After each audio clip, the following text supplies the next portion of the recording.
અને સમાચારમાં હવે વાત કરીએ ફરજીવાડાની ફજેતીની।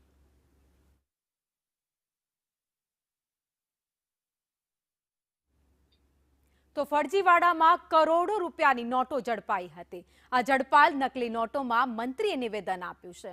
તેમણે શું કહ્યું એ પણ સાંભળીશું, પરંતુ એ પહેલા સુરતમાં બનાવટી ચલણી નોટોના કેસ મામલે યોગ સિદ્ધ ગુરુ પ્રદીપ ઢોંગી બાબા નીકળ્યો હોવાના અહેવાલ સામે આવ્યા છે। સાથી અનુયાયીએ બાબાની પોલ ખોલી નાખી। સત્યમ યોગ ફાઉન્ડેશનમાં ગોરખ ધંધા ચલાવતો હતો।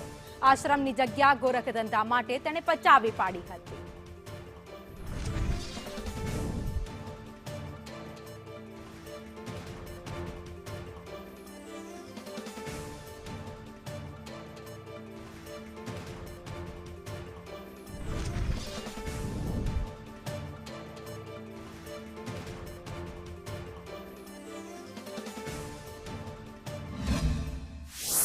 शिविर में कंप्लीट 8 के 10 दिवस में त्या भर्या।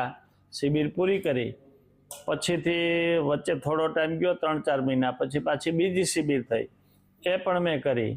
पछी त्रीजी शिविर मोटा वराछा में थई।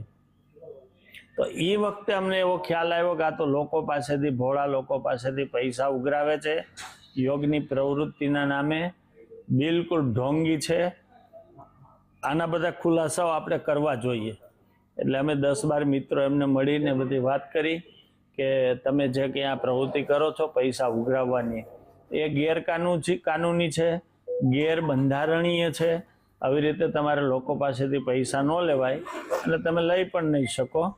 પણ એ દરમિયાન મેં એને ઘણા પૈસા ઉઘરાવી લીધા હતા અને બધા સાધકો પાસેથી પૈસા ઉછીના લઈ સંસ્થાના નામે જમીન લેવાના બદલે પર્સનલ પોતાના નામે લીધી। એટલે સૌથી મોટો પહેલો ફ્રોડ કર્યો અમારા બધાની સાથે એમણે।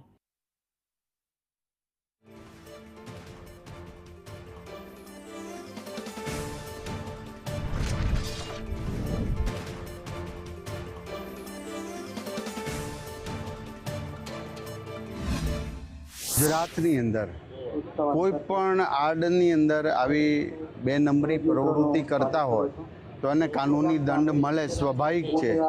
પછી યોગાના આડમાં હોય કે સામાજિક આડમાં હોય, પોલીસનું કામ કાનૂની રીતે કરી રહી છે। આવા રેકેટ પકડવા બદલ પોલીસને હું ખૂબ ખૂબ અભિનંદન આપું છું। અને પોલીસે જે આવી પ્રવૃત્તિ કરનારાને ખુલ્લા પાડી અને તુરંત પકડી લીધા, એ બદલ પોલીસને અભિનંદન પાઠવું છું। કારણ કે આપને ખ્યાલ ન હોય કે કયા આડમાં કોણ કેવી પ્રવૃત્તિ કરે છે।